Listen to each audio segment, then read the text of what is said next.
Jusqu'en 2004. Et un vendredi matin, j'étais habillée en boubou basin. Pour moi, à 13 h, je vais aller à la mosquée. Et je suis entrée dans un magasin au Vallon pour récupérer mes photos. Dès que j'ai fini, je voulais sortir. J'ai senti qu'il y a quelqu'un qui me regardait. Je regarde, je vois le tableau de Jésus avec les mains comme ça. Et j'ai commencé à pleurer. Je ne pouvais pas sortir du magasin. Je me suis retournée, j'ai demandé à la dame, c'est quoi ça? Elle dit, c'est Jésus. Elle dit, mais quelle est mon histoire avec lui? Moi, je suis musulmane. Mais je n'ai pas pu sortir du magasin. Mon cœur a failli sortir. Je lui demande c'est combien, elle dit 80 000. Je dis, mais je n'ai pas 80 000. Elle appelle sa patronne, elle explique qu'il y a une histoire bizarre ici, une musulmane. Et c'est pas son problème avec Jésus. Mais il faut diminuer. La dame dit, bon, 70 000. Je dis, tu vois, je ne peux pas sortir, je ne sais pas ce qui se passe. Mais tiens mon sac, la clé de ma voiture, mes pièces, j'ai pris ma carte magnétique, je suis allée au guichet. J'ai pris les 70 000, je suis venue lui donner et j'ai pris l'image de Jésus, j'ai mis dans ma voiture. Il me dit, mais au travail, mes collègues, quand ils vont voir, qu'est-ce que je vais dire? Il dit, non, je vais leur dire que c'est pour quelqu'un. À chaque fois que je travaille, 30 minutes, je vais regarder pour voir s'il est encore dans ma voiture. Arrivé à la maison, j'appelle le gardien, je lui donne une pointe assez, il dit, il faut pointer. Il me regarde, il ne comprend pas parce qu'il sait que je suis musulmane. Bien sûr. Il a même pointé. J'ai dit, moi je ne te connais pas, je suis musulmane. Oui. Si tu veux que je te prie, on me dit il y a catholique, il y a protestant, il y a quoi, je ne sais pas. Toi-même, il faut réagir. Donc je ne priais plus. C'est 4 ans après qu'il a réagi en passant par une femme. On va glorifier le Seigneur. Ma soeur, ne parle plus. Ne parle plus. Laisse ça comme ça. Non, laisse ça comme ça. C'est bon. D'accord. Père Joie, on écoute la suite du témoignage. La Vierge nous réserve des surprises. 2 minutes. Mon témoignage, je l'ai rendu une seule fois à Issia. Je ne l'ai jamais rendu à Abidjan. Quand les gens me disent, ils écoutent, ils disent, il faut rendre témoignage. Je dis non, c'est l'esprit qui dirige ma vie. Si l'esprit veut que je témoigne, je vais témoigner. En venant ici, moi je ne savais même pas que j'allais monter pour témoigner. Donc en 2008, la dame me touche. Elle dit, je sais que vous êtes musulmane. Mais j'ai fait 3 songes. Si je ne vous dis pas, j'aurai des problèmes avec la dame. Et que la Vierge me dit de vous dire qu'elle vous aime. Je lui ai posé une seule question. La Vierge Marie, c'est qui? C'est chez les catholiques, les protestants. Elle dit, c'est chez les catholiques. C'est le même jour, j'ai franchi le portail de l'église Saint-Ambroise, ma vie de crocodile. Et je tombe sur une personne. Je dis, bonjour monsieur, excusez-moi. Je cherche un prêtre. Et jeune monsieur, il me dit, je suis prêtre. Et c'est le père Paul Akpa. Le père Paul Akpa, qui est au Canada. Et c'est lui qui m'a suivi, il m'a dit 3 choses. Oui.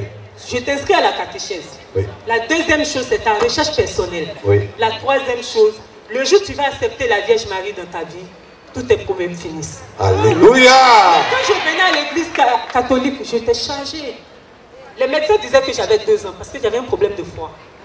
Ça fait 8 ans que je ne faisais pas de règles. On va acclamer le Seigneur. C'est bon, il faut plus parler, c'est bon. Ok. Donc, quand il m'a inscrit, j'ai fait la catéchèse. J'ai mes collègues même de la catéchèse ici. Mais je vous dis que plus tu connais le Christ, plus les problèmes commencent. En plus du problème du foie, les règles qui ne viennent pas depuis des années, divorce. Pour un examen banal, le médecin me dit, ah madame, vous avez un sérieux problème. Les plaquettes de sang chutent. Vous avez 2 ans à vivre. J'ai commencé à rire. Il dit, vous riez? J'ai dit oui. Parce que je ne peux même pas faire de traitement. Parce qu'il me dit, c'est un traitement à vie. J'ai dit non. J'ai tout affronté. Mes parents sont musulmans. Mes frères et soeurs, nous sommes 37 enfants. Ils sont tous musulmans. J'ai affronté tout ce regard pour le suivre. Tu ne peux pas m'abandonner. Alléluia. Donc, j'ai commencé à prier et en 2011, j'ai été baptisée.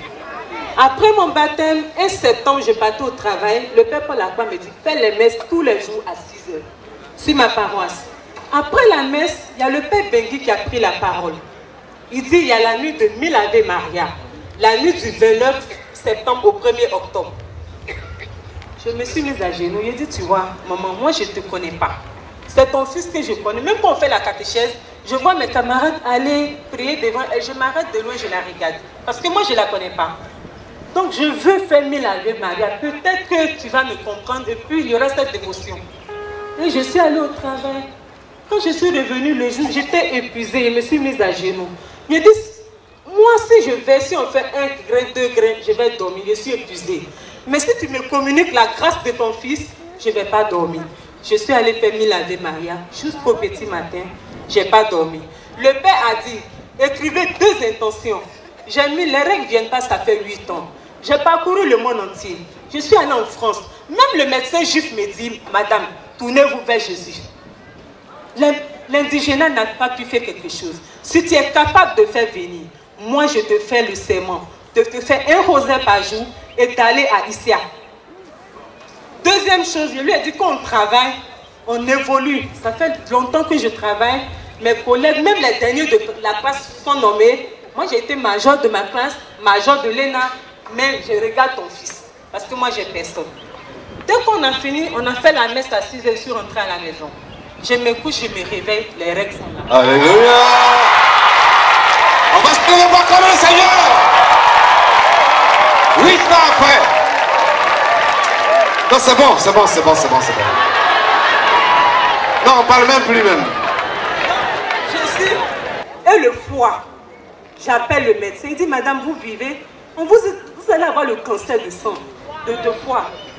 Faites un effort, vous allez venir sur le traitement. Il dit, docteur, je viens. Quand je suis arrivé devant lui, il dit, je vais refaire l'examen. On refait. Il dit, mais attends, qu'est-ce qui s'est passé? Je lui ai dit, non, c'est la vieille d'Issia. C'est étant devant la dame, étant en congé aussi, ma collègue qui m'appelle. Elle dit, hé, grande sœur, tu es où? Le Dieu que tu pries, là, il va falloir te suivre. Le ministre vient de te nommer sous-directeur. Donc, c'est pour vous dire que mon histoire est liée aux icônes de Jésus, à la statue de la Vierge. Donc depuis que j'ai exposé, vous pouvez demander à ma voisine, j'ai commencé à supplier l'Esprit Saint. J'ai dit, je ne peux pas aller chez moi sans cette statue. Ce n'est pas possible. Il me faut ça, l'Esprit Saint. Je t'en supplie. Il me faut aller à la maison avec toi. Alors, on va se lever pour acclamer le Seigneur. Pour ces merveilles. Voilà, elle va faire son don, elle fera son don plus tard. Merci madame.